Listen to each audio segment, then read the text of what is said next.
سر سوال یہ ہے کہ مردوں اور عورتوں کی نماز میں کوئی فرق ہے نماز کی ادائیگی میں یا کوئی فرق نہیں ہے قرآن و حدیث مولانا کی روشنی بنیادی میں؟ طور پر یہ سمجھنا چاہیے، جی بنیادی جی طور پر یہ سمجھنا چاہیے کہ عبادات کی دو قسمیں، عبادات بدنیہ اور عبادات مالیہ۔ نمبر ایک وہ عبادات جن کا تعلق انسان کے جسم سے ہے، نمبر دو وہ عبادات جن کا تعلق انسان کے مال سے ہے۔ اب چونکہ مرد اور عورت کے مال میں تو کوئی فرق نہیں ہے، ان کے پاس پاکستانی روپیہ ہو، کسی اور ملک کی کرنسی ہو، سونا اور چاندی ہو، مال میں تو فرق نہیں ہے، اس لیے مالی عبادات میں فرق بھی نہیں ہوتا۔ ہاں جو بدنی عبادات ہے، چونکہ مرد اور عورت کے بدن کی ساخت الگ ہے، بدن کی تقاضے الگ ہیں، تو شریعت نے اس بات کا خیال کیا کہ ان کی بدنی عبادات میں فرق کیا جائے۔ میں بطور مثال کی عرض کرتا ہوں، آپ رمضان کو دیکھ لیں، رمضان کا روزہ مرد نے مکمل ماہ رکھنا ہے، خواتین نے بعض دن چھوڑ دینے ہیں روزے، وہ ان کے جسم کا عذر ہے۔ اسی طرح اچھا مرد اور عورت پہ حج فرض ہے، لیکن جہاں تک مالی استطاعت ہے، وہ جتنا مرد کے پاس ہونا چاہیے آنے جانے کا کرایہ اور وہاں کا کھانا، اتنا ہی عورت کے پاس ہو تو حج فرض ہے۔ لیکن عورت کے لیے اضافی شرط یہ ہے کہ اس کے ساتھ محرم ہو، یہ اضافی شرط مرد کے لیے نہیں ہے۔ یہ محرم عورت کے پیسے کی حفاظت کے لیے نہیں ہے، عورت کے جسم کی حفاظت کے لیے۔ پھر جب سب سے پہلے آپ نے احرام ہے تو مرد احرام کی چادر انسلی پہنے گا، عورت نے سلے ہوئے کپڑے پہنے ہیں، یہ فرق بدن کی وجہ سے آیا۔ لبیک اللہم لبیک تلبیہ مرد اونچی آواز سے پڑے گا، عورت آہستہ پڑے گی، یہ بھی جسم اور آواز کی وجہ سے۔ پھر جب ان نے طواف کرنا ہے تو پہلے چند چکر جو ان نے کرنے ہیں، رمل یعنی تھوڑا سا کر کے چلنا ہے، وہ بھی مرد نے، عورت نے نہیں، جسم کی وجہ سے۔ پھر چکروں میں عورت، مرد نے دایاں کندھا اپنا خالی رکھنا ہے پہلے چکروں میں، عورت نے نہیں رکھنا، یہ بھی جسم کی وجہ سے۔ پھر جب صفا مروہ کے درمیان صحیح ہوگی تو وہ مخصوص جگہ جہاں پر سبز لائٹیں لگی ہیں تھوڑا سا دوڑنا ہے، یہ مرد نے دوڑنا ہے، عورت نے نہیں دوڑنا۔ حالانکہ سنت حضرت حاجرہ کی ہے جو عورت کو ادا کرنی چاہیے، لیکن حضرت حاجرہ اس وقت دوڑی تھی جب وہاں کوئی مرد نہیں تھا، اب عورت جب دوڑنے تو مرد ہوں گے، اس لیے حضرت حاجرہ عورت کی سنت بھی اللہ تعالیٰ ادا ان کے بیٹوں مردوں سے کروا رہے ہیں، یہ فرق جسم کی وجہ سے۔ تو بڑا واضح سی بات ہے۔ اب نماز کو دیکھیں اور زکوٰۃ کو دیکھیں، زکوٰۃ عبادت مالیہ ہے، یا مرد عورت کے درمیان کوئی فرق نہیں ہے، لیکن نماز عبادت بدنیہ ہے، یہاں شریعت نے مرد اور عورت کے درمیان عبادات میں فرق رکھا ہے، اور یہ فرق صاف صاف احادیث مبارکہ میں بھی آیا ہے۔ بعض مقامات کا فرق وہ احادیث میں ہے، اور بعض مقامات کا فرق امت کے اجماع میں ہے۔ جس طرح قرآن کریم دلیل شرعی ہے، حدیث پاک دلیل شرعی ہے، اسی طرح اجماع امت بھی مضبوط ترین دلیل شرعی ہے، قیاس شرعی بھی دلیل شرعی ہے۔ میں حضرت کو معذرت سے عرض کروں گا کہ ہمارا یہ بات بھی غلط چل پڑی ہے کہ یہ قرآن حدیث سے بیان کیا جائے، حالانکہ یہ کہنا چاہیے کہ یہ مسئلہ ادلہ شرعیہ کی روشنی میں بیان کیا جائے۔ جب دلائل ہمارے چار ہیں تو ہم چاروں دلائل کو بیان کریں، تو بعض فرق تو احادیث میں صراحتاً ہے اور بعض فرق امت کے اجماع سے ہے، تو دونوں چیزیں موجود ہیں۔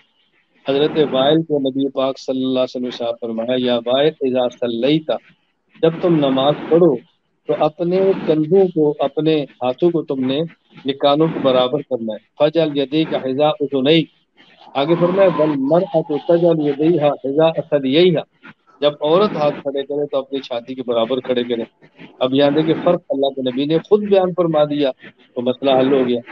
اسی طرح رسول اکرم صلی اللہ علیہ وسلم نے خود فرق سے بیان فرماتے ہوئے فرمایا، دو خواتین کو اذا صلیتما ثم بعض اللحم الى الارض، جب تم سجدہ کرو، اذا سجدتما ثم بعض اللحم الى الارض، سجدے میں اپنے پیٹ کو، جسم کو زمین کے ساتھ ملاؤ، یہ آپ نے خود فرمایا۔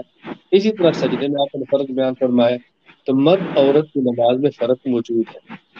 جو حضرات مرد عورت کی نماز کے درمیان فرق کے قائل نہیں ہے، ان کی بنیادی جو دلیل ہے وہ صحیح بخاری حدیث نمبر 631 حضرت مالک بن حویرث رضی اللہ تعالی عنہ سے۔ اب اگر مکمل حدیث کو سن لیا جائے تو سارے شبہات ختم ہو جاتے ہیں۔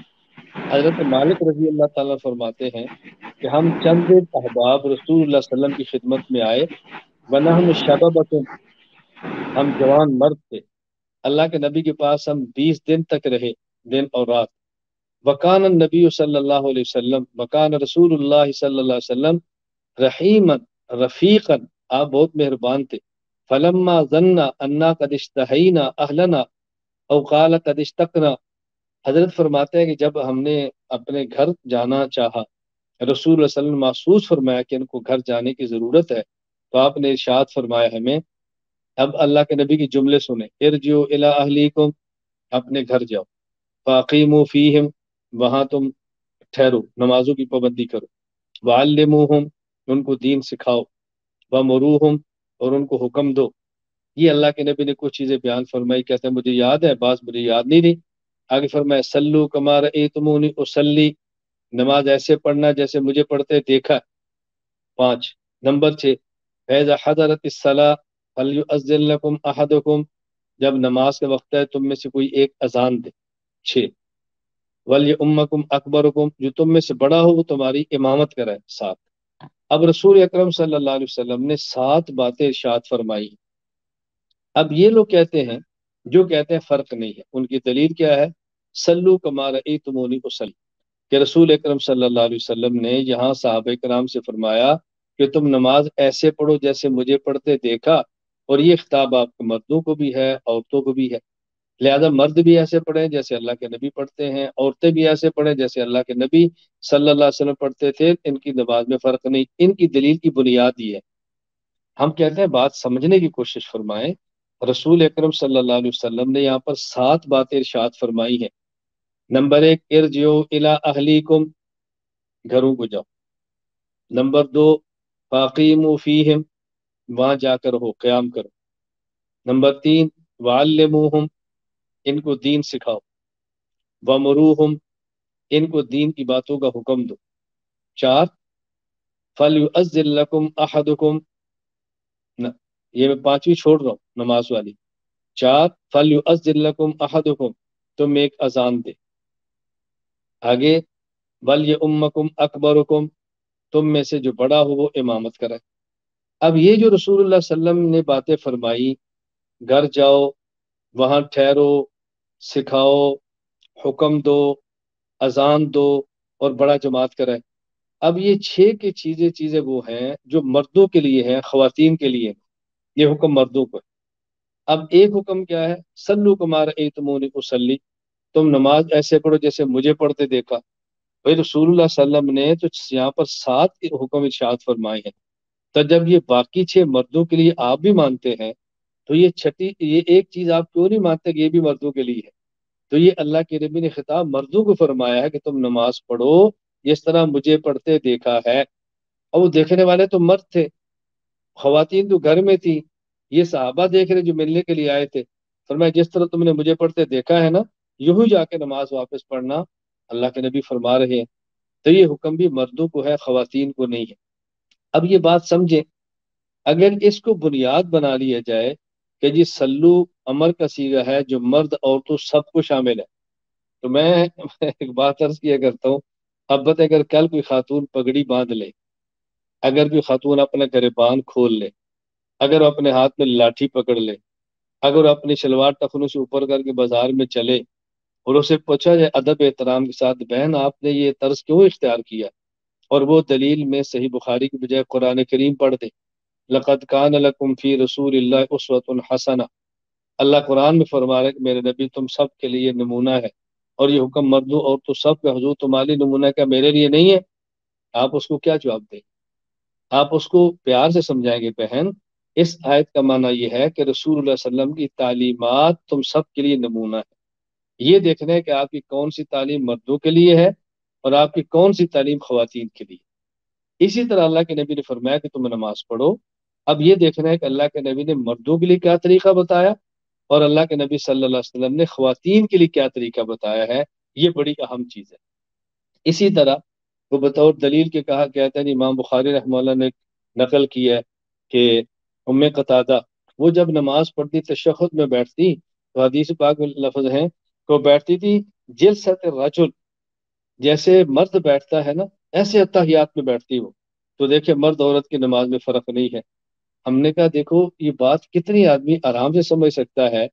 آپ کے گھر میں کوئی مہمان آئے اور آپ کی بیٹی ہو اور اس کی آواز ذرا موٹی ہو یا اس کا چلنا پھرنا لڑکوں کی طرح ہو، تو آپ کا مہمان پوچھے کہ آپ کی بچی لڑکوں کی طرح بات کرتی ہے، یہ لڑکوں کی طرح چلتی ہے، تو اسے کیا سمجھ آئے گا کہ لڑکی اور لڑکے کی چال ایک جیسی ہے یا فرق ہے؟ لڑکی اور لڑکے کی آواز ایک جیسی فرق ہے، یہ تو ماحول بتا رہا ہے فرق ہے. بعض باتیں ماحول سے سمجھ آتی ہیں، معاشرہ سمجھا رہا ہوتا ہے. تو یہ امام بخاری سمجھا رہے ہیں کہ مردوں کا جلسہ الگ ہے عورتوں کا الگ ہے. قتادہ مردوں کی طرح بیٹھتی، بشکال یہ کہ وہ کیوں مردوں کی طرح بیٹھتی؟ امام بخاری فرماتے ہیں وکان فقیہ تھا، وہ مجتہد تھی، اس کا اپنا اجتہاد تھا. تو ایک مجتہد کا اجتہاد کو دوسرے پر ماننا ضروری تو نہیں ہے. یعنی ہم عجیب لوگ ہیں، نہ اجتہاد مانے تو امام حنیفہ، امام مالک، امام شافعی، امام احمد جیسے مرد کا بھی نہ مانے، اور جب ماننے پر آ جائے تقلید کرنے پر آ جائے تو میں بتا دا عورت کو بھی مان لے. پتہ ہے کیسے آدمی سمجھائے. میں اکثر گزارش کرتا ہوں کہ میں کوئی تنقید نہیں کر رہا، میں کوئی تبصرہ نہیں کر رہا، میں سمجھا رہا ہوں کہ واضح نشین فرما لیں کہ مرد اور عورت کی نماز میں فرق ہے، اور یہ فرق ہمیں محفوظ رکھنا چاہیے. یہ نقل دلائل کا بھی تقاضا ہے، عقل اور فہم کا بھی تقاضا ہے. اس لیے مرد اور عورت کی نماز میں فرق کرنا نقل اور عقل، دلائل شریعہ اور فہم و فراست کا تقاضا ہے کہ فرق کرنا چاہیے. میں آخر میں پھر یہ گزارش کروں گا کسی آیت یا حدیث کو پڑھ کر فیصلہ نہ فرمائیں، قرآن کریم اور ماہرین سے پوچھ کر فیصلہ فرمایا کریں، جس میں سمجھنے بھی آسانی ہوتی ہے اور عمل میں بھی دشواری پیدا نہیں ہوتی. اللہ تعالی ہم سب کو شریعت کے مطابق اپنی زندگی گزارنے کی توفیق عطا فرمائے. آمین آمین. جزاک اللہ خیرہ، احسن الجزا.